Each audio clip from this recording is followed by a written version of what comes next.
Halo, assalamualaikum warahmatullahi wabarakatuh. Jumpa lagi bersama Muslim Sejati. Sekali beriman Islam, tetap beriman Islam selamanya. Alhamdulillah, menjadi Muslim merupakan karunia yang sangat besar, tiada taranya bagi setiap orang Muslim.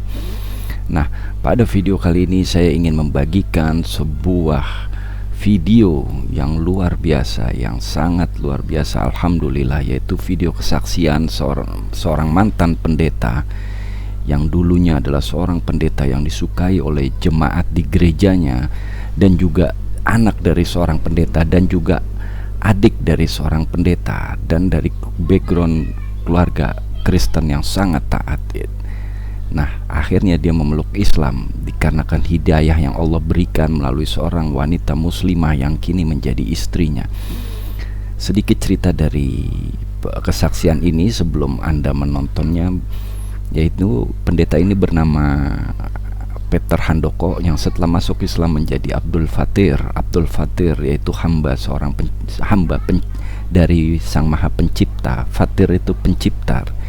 Nah, di saat waktu dia masih menjadi rohaniawan Kristen atau pendeta di gerejanya, dia ternyata merupakan pendeta yang disukai oleh jemaatnya karena cara dia berdialog, cara dia berinteraksi dengan jemaahnya, ternyata dia disukai. Dan kemudian karena hal itulah menimbulkan rasa iri hati oleh pendeta yang lain, sehingga dia ini akhirnya disingkirkan oleh pendeta yang lain dari gereja, sehingga dia tidak lagi bisa mengajar. Nah, saat di masa dia tidak bisa mengajar selama 1,5 tahun, kemudian dia menemukan hidayah melalui seorang muslimah yang menjadi istrinya.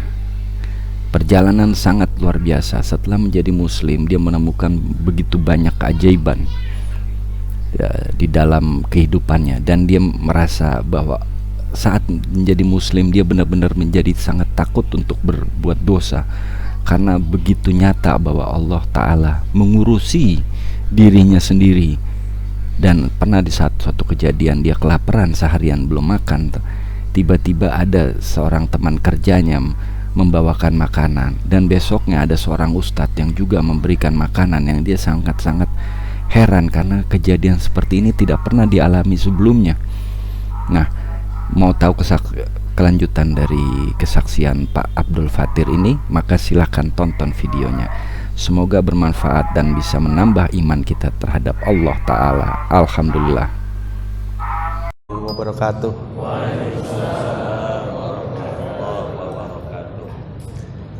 Bismillah walhamdulillah, wassalatu wassalamu ala rasulillah, amma ba'du. Yang terhormat Tuan Guru Bapak Kiai Farudin, Bapak pengurus masjid, para ustadz, para ulama, dan jemaah yang saya hormati, saya muliakan. Ya.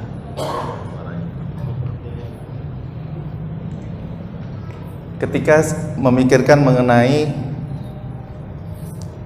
mengapa menjadi seorang Islam, jikalau saya sebelumnya adalah seorang rohaniwan di agama sebelumnya, seorang pendeta istilahnya, seorang yang mendalami tauhid di dalam agama sebelumnya, yaitu Kristen. Bukan hanya mendalami, tetapi juga mengajarkan. Setiap Sabtu Minggu rutin memberikan kajian di banyak gereja, menjadi seorang pendakwah keliling istilahnya. Juga di sekolah-sekolah setiap harinya. Maka ajaran agama itu sangat meresap, saudara. Tetapi mengapa saya bisa menjadi seorang Islam? Maka kalau saya boleh cerita satu hal tentang hidup saya, saudara. Boleh rekam. Boleh. Dekat aja, dekat. Iya. Silakan. Saudara kita semuanya. Ya, Bapak. Saya harus akui bahwa saya bukan seorang yang bersih, bukan seorang yang suci.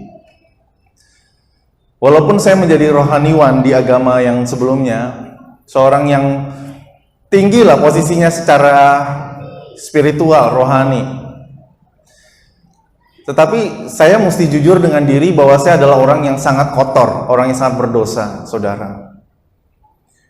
Dan akhirnya kerohanian itu hanya menjadi topeng. Saya menjadi orang yang tidak takut berbuat dosa, saudara. Seorang pendeta tapi tidak takut berbuat dosa. Itu menjadi satu dilema tersendiri dalam hati saya. Lalu kemudian saya mengalami banyak hal di dalam gereja. Adanya persaingan, adanya saling sikut di antara rohaniwan, di antara sesama pendeta. Hari itu saya akui bahwa saya cukup disukailah oleh jemaah karena khotbah-khotbah saya, karena cara saya ngomong dengan orang, berhubungan dengan orang, dan orang suka. Tetapi pendeta-pendeta lain itu tidak suka, karena di mata mereka saya itu hanya menjadi saingan. Sehingga akhirnya terjadilah pemburukan nama, pencemaran nama, supaya saya tidak boleh tampil lagi di mimbar. Dan itu setahun lebih saya tidak boleh tampil di mimbar, saudara. Akhirnya di dalam hati yang pahit, hati yang luka, lepas tinggalkan gereja, tidak pelayanan lagi, cukup lama. Di dalam masa-masa yang seperti itu, saudara, Allah izinkan saya ketemu dengan seorang muslimah. Dan itu pertama kalinya saya dekat dengan seseorang yang beragama Islam. Saudara, saya dari latar belakang Kristen banget istilahnya. Papa saya almarhum seorang pendeta. Kakak saya yang pertama seorang pendeta. Saya juga pendeta. Keluarga kami semuanya Kristen sejak lahir. Tidak ada yang beragama Islam. Dan hari itu adalah pertama kali saya dekat dengan seorang muslimah, dan dia beragama Islam, dan dia seorang yang sangat cinta sama Allah. Di dalam hubungan dengan saya, bahkan sampai menikah secara agama, dia rindu banget saya untuk seiman dengan dia. Maka di tengah pergumulan yang cukup lama, sekitar 5 bulan, saudara, akhirnya saya tidak mudah karena saya hidupnya dari gereja. Sarjana saya sarjana agama dari gereja istilahnya. Pekerjaan saya di gereja. Kalau saya tinggalkan, saya mau jadi apa? Itu cukup lama bergumulnya, saudara. 5 bulanan. Sampai akhirnya saya cukup beberapa kali datang ke guru dan minta petunjuk bagaimana hidayah itu apa sih? Gimana cara dapetinnya sih? Karena hati saya ini tidak siap. Pikiran saya itu tidak masuk kepada agama Islam. Lalu guru punya nasihat simpel. Guru bilang, sampai kapanpun kamu kalau pengen pikiran kamu ngerti Islam baru kamu terima, nggak bakal. Kecuali kamu mau ucapkan syahadat seperti password ketika membuka HP. Selesai kamu ucap syahadat, kebuka semua yang menjadi rahasia-rahasia di dalam Islam. Maka saudara, setelah 5 bulan saya melihat istri saya, seorang muslimah, begitu mencintai, begitu berkorban banyak. Kenapa saya keras banget? Padahal dia rindunya adalah saya menjadi imam yang sholatnya di depan dia. Sederhana ya saudara. Impian seorang wanita muslimah, yaitu punya suami yang sholatnya di depan dia. Hari itu tanggal 4 Juni kemarin, saya memutuskan saya mau untuk mengucapkan syahadat. Datang ke kediaman guru dan syahadat dituntun oleh guru pada hari itu. Saudara, ketika saya menjadi Islam, ada hal yang saya rasa indahnya luar biasa. Takut sama yang namanya dosa. Saudara, kenapa saya takut sama yang namanya dosa? Ketika saya menjadi Islam, saya ngerti banget apa artinya namanya ridho Allah, saudara. Itu indahnya luar biasa, saudara. Apa yang guru sampaikan malam ini, saya merasa itu hidup seorang Islam tuh seperti yang guru ajarin malam hari ini. Kita itu diurusnya sama Allah. Allah itu kayak orang tua kita. Mana berani kita kurang ajar sama orang tua kita? Kenapa? Kalau kita nggak punya orang tua, siapa yang ngurusin kita? Itu yang saya alami, saudara. Saya takut banget berbuat dosa. Kenapa? Saya takut Allah nggak ridho lagi sama saya. Itu yang saya nggak alami di agama sebelumnya, saudara. Di sini menjadi seorang Islam, yang saya kejar cuma satu. Ya Allah, gimana caranya mendapat ridhomu.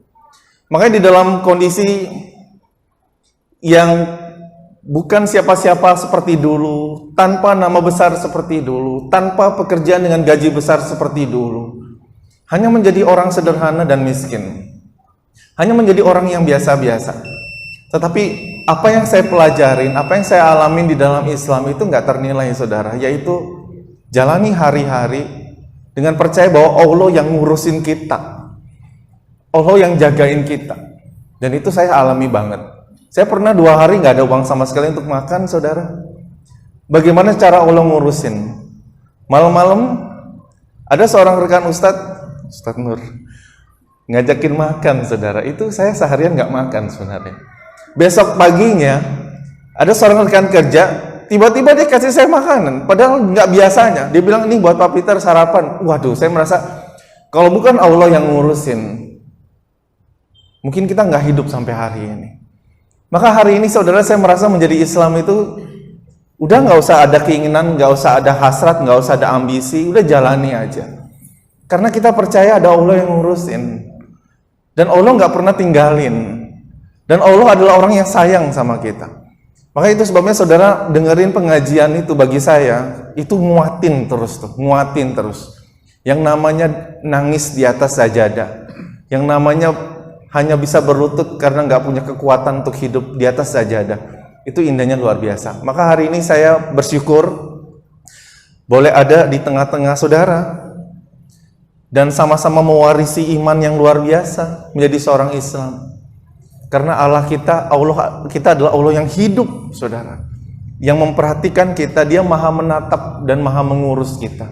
Maka menjadi seorang Islam adalah menjadi seorang yang paling damai hidupnya, saudara. Mau khawatir apa? Kita punya Allah. Itu yang saya alami. Semoga kesaksian saya yang singkat ini boleh menjadi kekuatan bagi setiap kita, saudara, menjadi seorang Islam. Demikian. Assalamualaikum warahmatullahi wabarakatuh.